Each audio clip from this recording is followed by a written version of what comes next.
Hi guys, and welcome to this short video which will take you through question 2 of the AAA316 main exam. My name is Cormac and I'm one of your module leaders. So the purpose of the video is to walk you through each element of the question step by step, providing explanations as we go.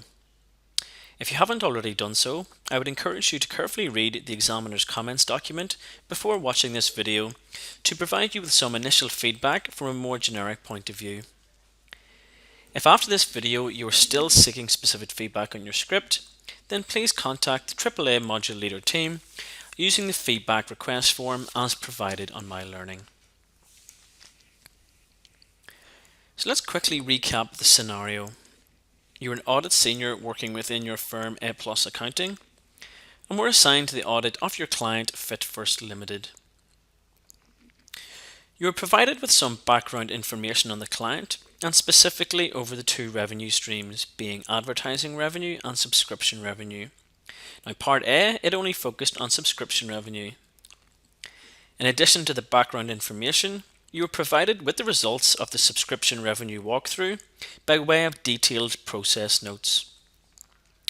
The required then asked you to design 3 tests of controls for subscription revenue and identify the key assertion that each test addresses. Now, as with any question, it's important to note the mark allocation against the required.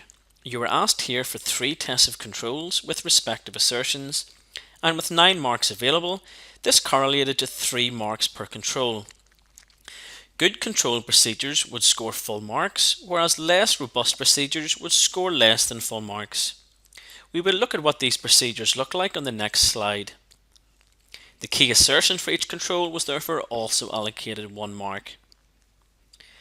Now, as you should know, the first step to designing any test of control is to firstly identify what the control is and what it's trying to achieve. Let's therefore look at what controls were in place within the subscription revenue process.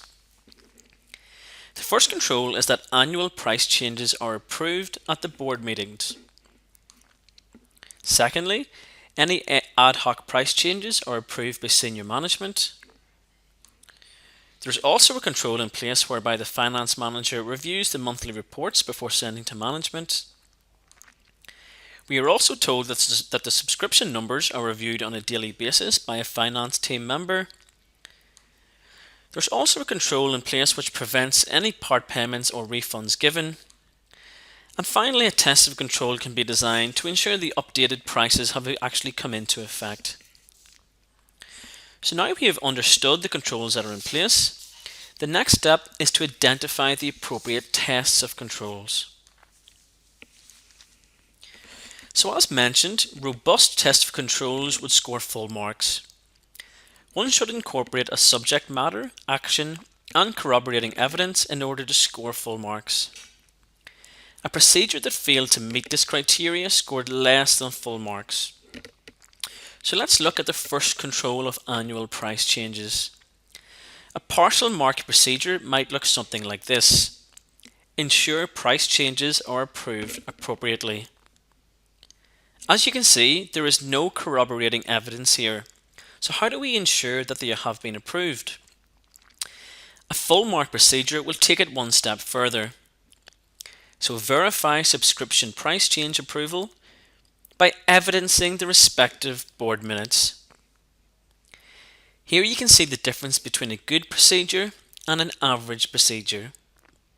The key assertion here was accuracy, as the procedure is ensuring that accurate prices are approved accordingly. It is also worth noting that although it was not asked for in the required, better responders actually included the control in the responses, so it showed the examiner exactly which control their test was addressing. And a table format similar to that on screen was an effective way of doing this. The same process then follows for the remaining controls. So let's look at what full and partial mark procedures might have looked like for controls 2 and 3. For control 2, you can again see the further level of detail that a robust procedure goes into. It does not leave anything open to interpretation and is easy to follow. Similarly for control 3, it avoids simply a generic procedure and it's actually specific to the scenario, This is also important in gaining full marks. Here in the next slide, you can see what the remainder of the control procedures might have looked like. Just take a minute or two to read through the average procedures and the good procedures to note the difference between the two.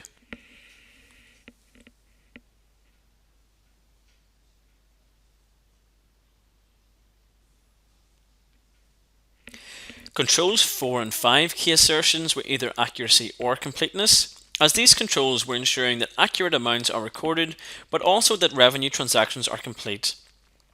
The key assertion for Control 6 was accuracy.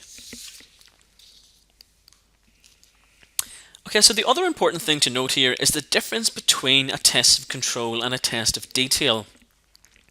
A number of candidates correctly identified the controls in place, but instead designed a test of detail as opposed to a test of control.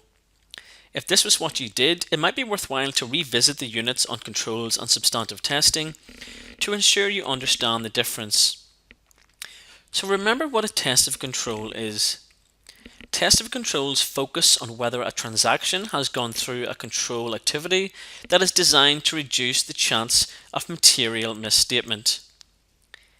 As shown in the previous slide, an example is vouching the price change approval to board minutes. This does not focus on balance or class of transactions that one sees and recorded in the financial statements. Instead, it focuses on the process that these transactions go through in order to reach that point.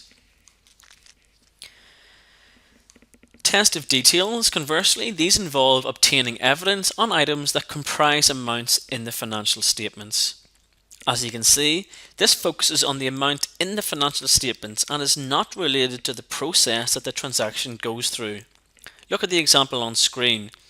It takes the subscription revenue amount and works backwards to actually verify this amount.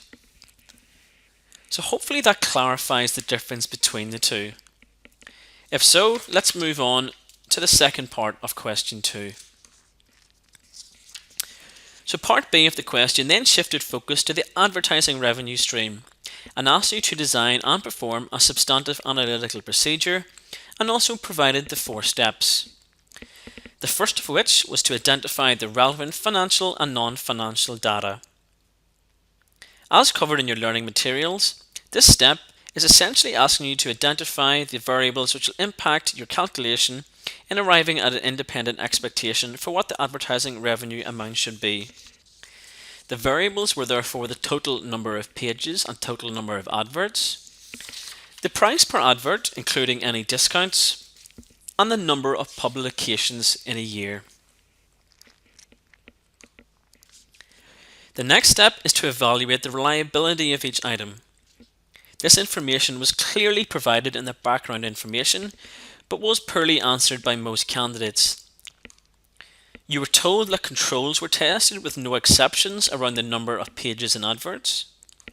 Similarly, we had controls comfort over the prices per adverts, including discounts.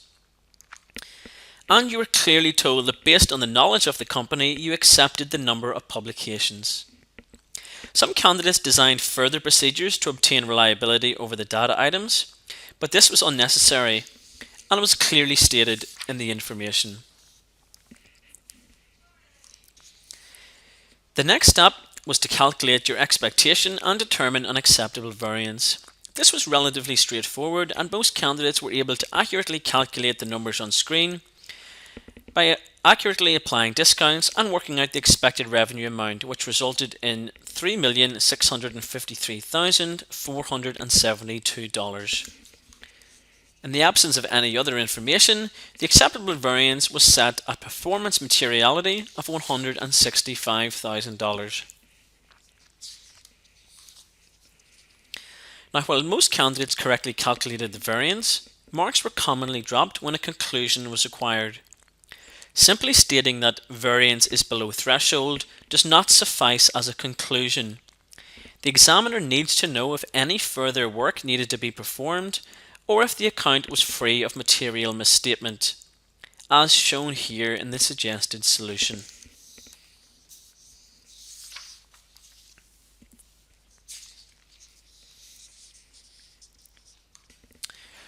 So in summary, part A of question 2 was quite poorly answered.